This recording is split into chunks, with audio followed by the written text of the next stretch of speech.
Hey everybody, I am Dr. Gargi Singh, your biology educator. And बच्चे, चाहे supreme court का judgement हो, चाहे हाई कोर्ट का जजमेंट हो, हमें एक ही तरह का जजमेंट सुनने को मिल रहा है, एंड दैट इज कि काउंसलिंग पर स्टे नहीं लगने वाला है।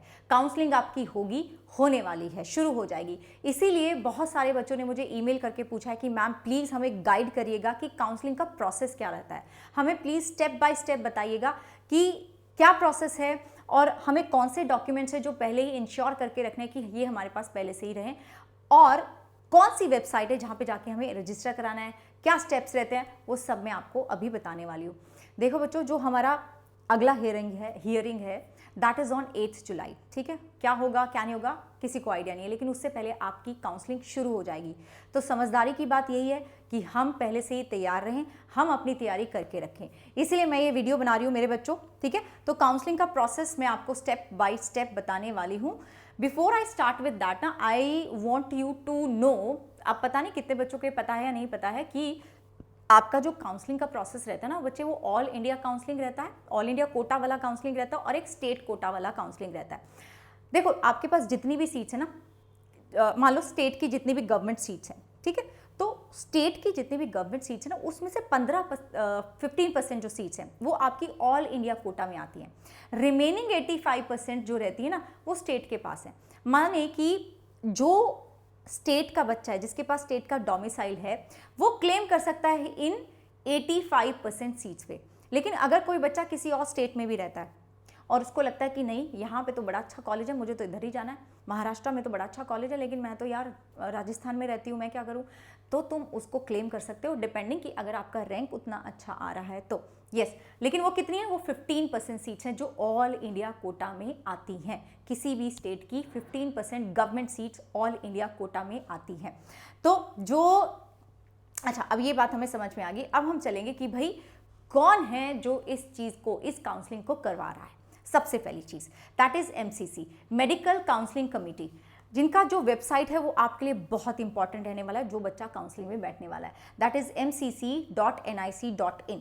ठीक है, ये कौन से कोर्सेज की काउंसलिंग कराते हैं, MBBS, BDS और BSc नर्सिंग की। अब ये जो काउंसलिंग कराते हैं उसमें कौन कौन से इंस्टीट्यूट आते हैं, एम्स आता है, सेंट्रल यूनिवर्सिटीज़ आती हैं, जिपमर है, AFMC है, डीम्ड यूनिवर्सिटीज़ हैं, ESIC कोटा है, एंड स्टेट गवर्नमेंट की तो मैंने बात कर ही दी थी, उनका 15% सीट्स ऑल इंडिया कोटा के अंदर आता है। अब मैं आपको पूरा स्टेप बताती हूँ कि पहला स्टेप क्या है, दूसरा क्या है, तीसरा क्या है। ठीक है, कोई कंफ्यूजन नहीं रहेगा। पहला स्टेप, आपको रजिस्टर करना होगा। रजिस्टर कहाँ जाके करना है, MCC की ऑफिशियल वेबसाइट पे जाके, जो कि मैंने अभी आपको बताई थी। ठीक है, आप जाएंगे, रजिस्टर करेंगे, आप रजिस्टर कर लेंगे। ठीक है, तो फिर उसके बाद वहाँ पे जो भी जनरल सी बातें पूछूंगी, आपका नाम क्या है, ठीक है, रजिस्ट्रेशन नंबर क्या है, पर्सनल डिटेल्स क्या है, एकेडमिक डिटेल्स क्या है, नीट रिजल्ट से रिलेटेड जो डिटेल्स होती हैं, आपका रैंक नंबर, ठीक है, वो सब। अब उसके बाद आपको देनी होगी फी। ठीक है, एक अमाउंट आपको डिपॉजिट करना होगा फॉर द काउंसलिंग। अब यहाँ ना बड़ी इंपॉर्टेंट सी चीज़ आती है, इसको ज़रा ध्यान से सुनना। तो ये है आपकी काउंसलिंग की रजिस्ट्रेशन फ़ी।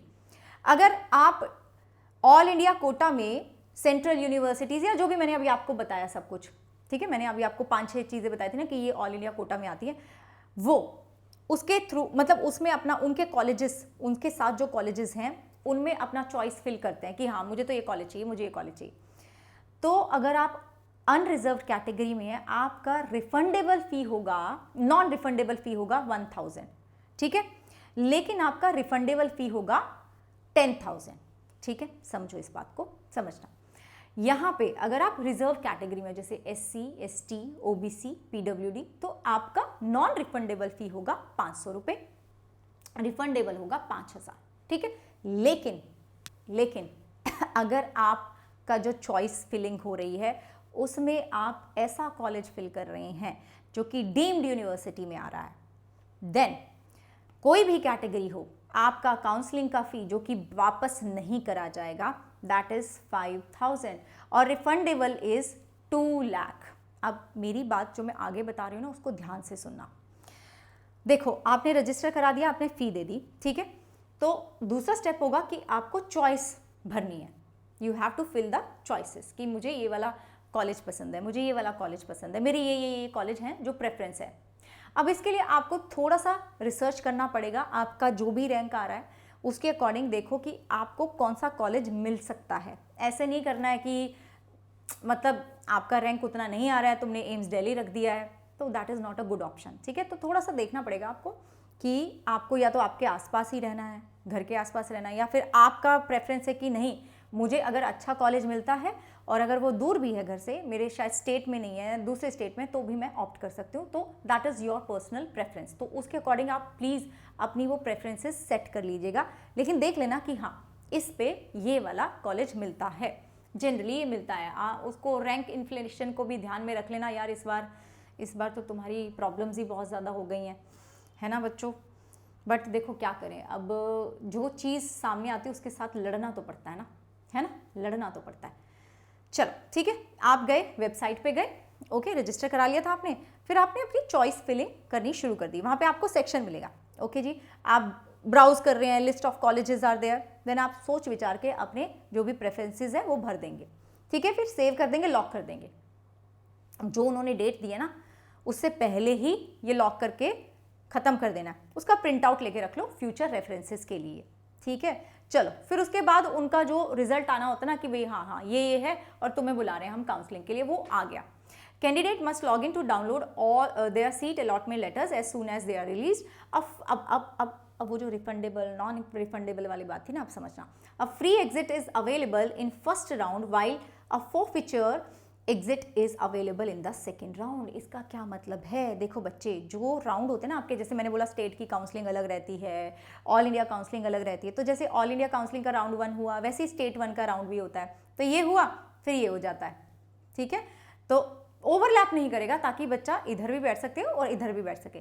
ये हुआ यहाँ पे सीट नहीं मिली तो इधर चला जाता है बच्चा। ठीक है, यहाँ पे मनपसंद सीट नहीं मिली तो चलो यहाँ पे भी जाके देख लो। तो ऐसे ऐसे करके ये आपकी काउंसलिंग चलती रहती है। राउंड 3 रहता है, फिर स्ट्रे वैकेंसी, जैसे ऑल इंडिया का हुआ वैसे ही स्टेट का हो जाता है।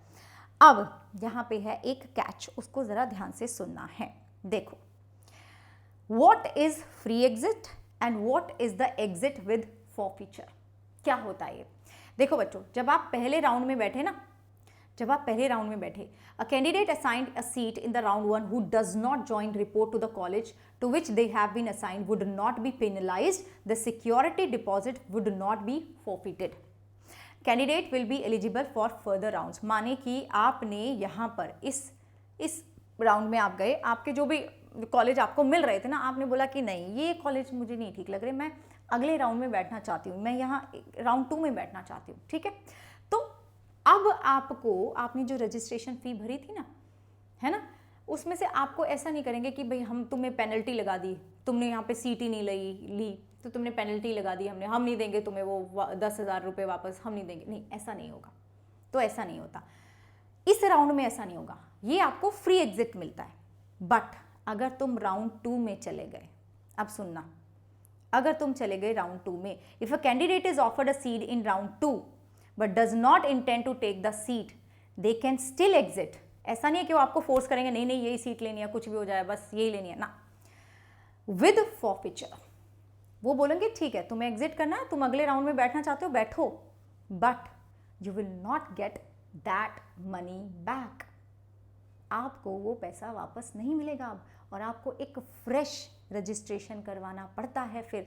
तो इसलिए थोड़ा ध्यान से अपने चॉइसेस भरने हैं कि भाई पहले में नहीं लिया तो कम से कम दूसरे में तो पक्का मिल जाए, नहीं तो वो पैसे भी जाते हैं। और कई बार बच्चे चॉइसेस भी ऐसे कर देते हैं, मैंने आपको बताया कि नंबर, कुछ बच्चों के साथ ऐसा होता है कि नंबर अच्छे हैं, रैंक अच्छा है, लेकिन उनसे कम नंबर वाला बच्चा अच्छे कॉलेज में चला जाता है। तो it is very very important कि आप वो रिसर्च अपना अच्छे से करके रखो, बढ़िया तरीके से अपनी चॉइस फिल करिएगा एंड इस चीज़ से बच के रहिएगा जो मैंने आपको अभी बताया। राउंड 1 में सीट नहीं लेनी, कोई बात नहीं, कोई आपके पैसे ऐसे नहीं करेगा कि वापस नहीं करेंगे हम। लेकिन अगर तुमने राउंड 2 में सीट नहीं ली तो बोलेंगे जितने भी पैसे तुमने दिए वो हम रख रहे हैं, अब तुम अगले राउंड में जाना चाहते हो जाओ, कोई दिक्कत नहीं है, रजिस्ट्रेशन करवा लेना फिर से। तो ये याद रखिएगा, ठीक है। So that is the meaning of that, ठीक है। You will be losing the security amount deposited. तो वो जो डीम्ड यूनिवर्सिटी वाला तो 2 लाख वाला वो भी चला जाएगा। तो ध्यान से भरनी है अपनी चॉइस, ठीक है जी, ध्यान से भरनी है बच्चे चॉइस, राइट, ठीक है। चलो, तो अब हम, जब हमें लगा कि हाँ अब हमें जो, चाहे तुम्हें राउंड 1 में अगर लगा कि हाँ मुझको मेरी मर्जी का कॉलेज मिल गया है, या राउंड 2 में लगा कि मेरी मर्जी का कॉलेज मिल गया, या जो भी राउंड में लग रहा है तुम्हें, अब उसके बाद आपको जाना होगा उस कॉलेज में अपने ओरिजिनल डॉक्यूमेंट्स को लेके, और वो क्या है, ये बड़े इंपॉर्टेंट है भाई, ओरिजिनल लेके जाने। और चेक कर लेना एक बार, क्लास 10th की certificate and marksheet, class 12th का भी सर्टिफिकेट एंड मार्कशीट, ठीक है, नीट का एडमिट कार्ड, आपका नीट का फॉर्म, ठीक है, confirmation page, then you have your NEET का स्कोर कार्ड, ठीक है, नीट का सीट अलॉटमेंट लेटर, कैटेगरी का सर्टिफिकेट अगर एप्लीकेबल है, पासपोर्ट साइज फोटोग्राफ्स, आप ये बहुत सारे बनवा के रख लेना यार, मैं तो बोलती हूँ 10-12 बनवा के रख लो, जो कि एप्लीकेशन फॉर्म में जो लगाया था ना आपने वही हो तो बहुत अच्छी बात है। 12th का transfer certificate, migration, domicile certificate, ये स्टेट काउंसलिंग में लगेगा, ठीक है, ये स्टेट में लगेगा, स्टेट लिखा हुआ स्टेट है बच्चे। ये आईडी प्रूफ, कोई भी वैलिड आईडी प्रूफ आप लेके जा सकते हैं, जैसे कि Aadhaar card, pan card, passport, driving licence and gap certificate in case of droppers, ठीक है, जिन बच्चों ने ड्रॉप लिया होता है, जस्ट टू टेल देम कि भाई हाँ हमने ना ये बीच में 1 साल गैप लिया था, 2 साल गैप लिया था, हम पढ़ाई कर रहे थे नीट के लिए। तो ये सब चीज़ें ध्यान में रखना, और सबसे इंपॉर्टेंट है कि आप क्या चॉइस फिल कर रहे हो, वो सबसे ज़्यादा इंपॉर्टेंट है, मैंने आपको बता दिया। डू लेट मी नो आपको ये प्रोसेस समझ में आया तो मुझे बताना, और अगर कोई और भी प्रॉब्लम हो, अगर इसके बाद भी अगर तुम्हें लगता है कि नहीं मैम कोई ये भी प्रॉब्लम है, ये भी सॉल्व कर दो, तो मुझे ज़रूर लिखना। वीडियो अच्छा लगे तो लाइक ज़रूर करना, एंड कमेंट में बताना कि यस मैम समझ में आ गया, नहीं भी आया हो तो भी बता देना, ठीक है बच्चों। एंड मैं आजकल यूट्यूब पे आपको एक एक ऐसी सीरीज़ चलाई हुई है मैंने जहाँ पे हम एनसीईआरटी रीडिंग करते हैं उन टॉपिक्स की जहाँ से आपके मोस्ट रिपीटेड क्वेश्चंस बनते हैं, लाइक वो ऐसे क्वेश्चंस, वो ऐसे टॉपिक्स हैं जहाँ से ज़्यादातर क्वेश्चन पूछे ही जाते हैं, तो उसको लेकर हम सारी चीज़ें कवर करते हैं, और जितने भी पॉसिबल क्वेश्चंस होते हैं मैं वहीं पे बताती जाती हूँ आपको कि ऐसे बन सकता है, ऐसे बन सकता है, उससे रिलेटेड डायग्राम्स ही हो, कुछ भी हो, हम सारी तैयारी करते हैं। मेरा 6 बजे सेशन होता है तो वो भी अटेंड करा करो, एंड यस बाकी स्ट्रॉन्ग रहो, and I am with you always, and I will always be there for you. और आपको सपोर्ट करना, आपको मोटिवेट करना, दैट इज़ माई ड्यूटी बच्चे, एंड आई विल बी मैं बहुत अच्छे तरीके से वो निभाने वाली हूँ, आई नो दैट। और yes take care, bye bye, Jai Hind.